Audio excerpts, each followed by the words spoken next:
오늘 8차 기일 윤 대통령 대리인단은 헌법재판소를 상대로 벼랑 끝 전술을 들고 나왔습니다. 선고 시기를 정해놓고 달리는 것 같다며 이런 상황이 계속되면 중대 결심을 하겠다고요. 그 중대 결심 뭘까요? 송정현 기자입니다. 윤석열 대통령 대리인단은 오늘 변론이 시작하자마자 헌법재판소를 강하게 비판했습니다. 탄핵 심판 선고 시기를 정해놓고 무리하게 달리기 하듯 재판을 빠르게 진행한다는 겁니다. 헌법재판소는 헌법재판소법을 비롯한 명문의 법률 규정들을 위반하여 재판을 진행하고 있으며 결론과 선고 시기를 정해놓고 달리는 것처럼 신속한 진행과 위법 불공정한 심리를 계속하고 있습니다. 윤 대통령 측은 헌재가 지난주 대통령 측의 한덕수 국무총리에 대한 증인 신청을 기각하고도 구체적 설명이 없었던 점에도 반발했습니다. 이번 비상계엄의 원인에 대해 누구보다 잘 알고 있습니다. 구체적 설명이 없기 때문에 어떻게 관련성이 떨어진다는 것인지는 저희는 알 수는 없습니다. 지금 같은 상황이 계속되면 중대한 결심을 할 수밖에 없다고 선언했습니다. 정확하고도 정치적 중립성을 견지한 심리가 무엇보다도 중요하며 지금과 같은 심리가 계속된다면 대리인단은 중대한 결심을 할 수밖에 없다는 점을 말씀드립니다. 윤 대통령 대리인단은 한 총리를 다시 증인으로 신청하고 지난주 증언을 한 홍장원 전 국정원 1차장, 오늘 건강상 이유로 출석하지 않은 조지호 경찰청장도 다시 불러달라고 재판부에 요구했습니다. 대리인단은 중대 결심이 무얼 뜻하냐는 질문에 대해 내용에 대해 논의 중이라고 답했습니다. 채널A 뉴스 송정현입니다. 윤 대통령은 오늘 탄핵 심판에서 홍장원 전 국정원 1차장과의 계엄 전후 벌어진 일을 18분 동안 자세하게 언급했습니다. 딱 보니 술을 마셨더라며 계엄 당일 조태용 원장이 미국 가 있는 줄 착각을 하고 홍장원 전 차장과 통화한 게 대단히 안타깝다고 했습니다. 이기상 기자입니다. 조태용 국가정보원장 증인 신문이 끝나자 발언권을 얻은 윤석열 대통령. 비상계엄 당일 홍장원 전 국가정보원 1차장과의 통화 상황을 설명했습니다. 전화를 딱 받아보니까 홍장원 1차장 목소리가 저도 반주를 즐기는 편이기 때문에 딱 제가 보니까 벌써 술을 마셨어요. 원장 부재 중이신데 원 잘 챙겨라. 그리고 내가 이따가 우리 홍 차장한테 전화할 일이 있을지 모르겠다. 홍 전 차장이 술에 취해 대답을 제대로 못했다고 했습니다. 아마 취 중이어서 원장님 아직 서울 계십니다 이렇게 답을 해야 되는데 답이 없었어요. 홍 전 차장과 다시 통화한 것도 대답을 제대로 안 한 걸 지적하기 위해서라고 했습니다. 홍 전 차장은 대통령과의 이 두 번째 통화에서 싹 다 잡아들이라는 말을 들었다고 증언했는데 홍 전 차장이 술 취한 상태였던 걸 강조한 겁니다. 대통령은 홍 전 차장이 정치적 중립을 제대로 지키지 못했다는 지적도 했습니다. 홍장원에 대한 해임 사유는 자세하게 말씀드리긴 어렵지만 하여튼 야권과 관련한 정치적 중립 문제가 심각하다는 말씀이었습니다. 대통령이 정치인 체포 지시 여부와 관련한 홍 전 차장 증언의 신빙성과 의도가 의심된다는 점을 직접 강조한 겁니다. 채널A 뉴스 이기상입니다. 오늘 증인으로 출석한 조태용 국정원장, 이 홍장원 전 차장의 정치인 체포 메모와 관련해 새로운 이야기를 했습니다. 알아보니 이 체포 메모의 버전이 4가지가 된다며 그 신빙성에 의문을 제기했습니다. 장호림 기자입니다.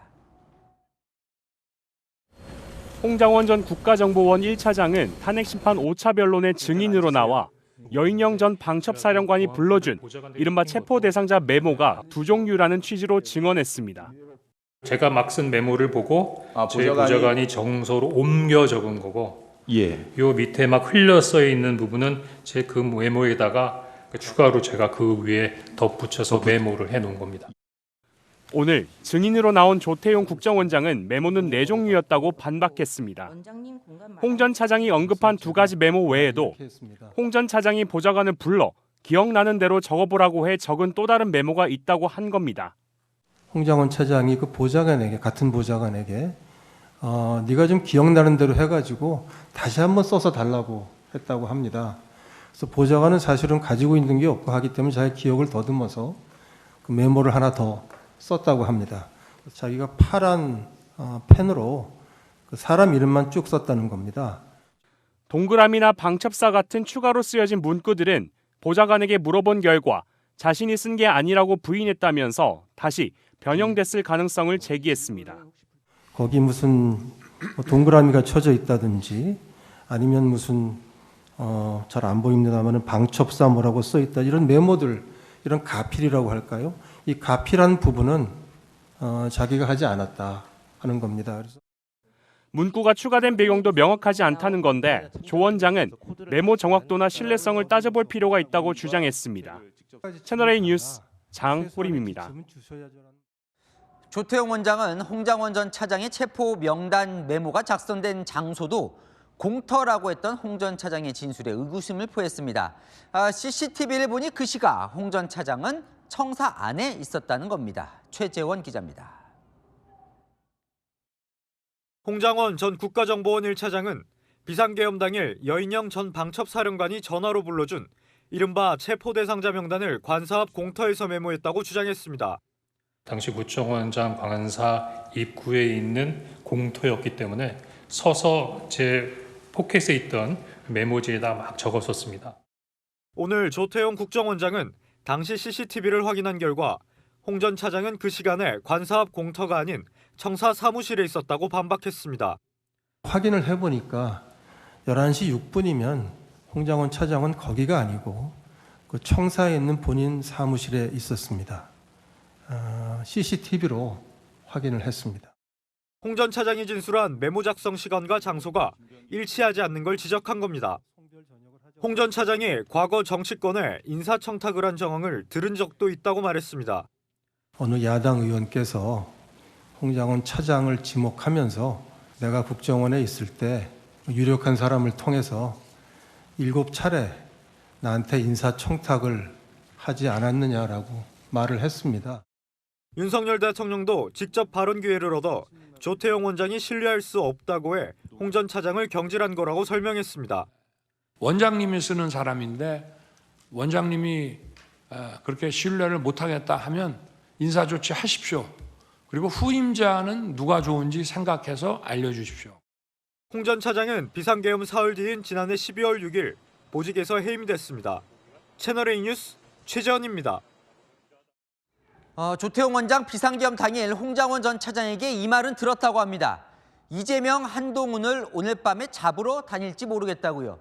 헌법재판관의 질문이 이어졌습니다. 김정근 기자입니다. 국회 대리인단의 질문에 답하던 조태용 국가정보원장. 비상계엄 당시 홍장원 전 1차장에게 이런 말을 들었다고 밝혔습니다. 방첩사가 잡으러 갈 것 같다는 얘기를 하지는 않았습니다. 이재명, 한동훈을 오늘 밤에 잡으러 다닐지 모르겠습니다. 라는 취지의 말이 있었습니다. 하지만 두 사람을 잡으러 다니는 주체가 방첩사라는 말은 없었단 취지로 증언했습니다. 홍 전 차장 말이 뜬구름 같은 얘기처럼 느껴졌다고도 했습니다. 저는 어떻게 보면 밖에서 생각할 수 있는 좀 뜬구름 같은 얘기를 지금 한다고 느꼈습니다. 네, 알겠습니다. 제가 알아듣게 보고를 해줬으면 참 좋았을 거라고 생각합니다. 헌법재판관은 그런 말을 들은 뒤 조 원장이 보인 태도에 대해 질문을 집중했습니다.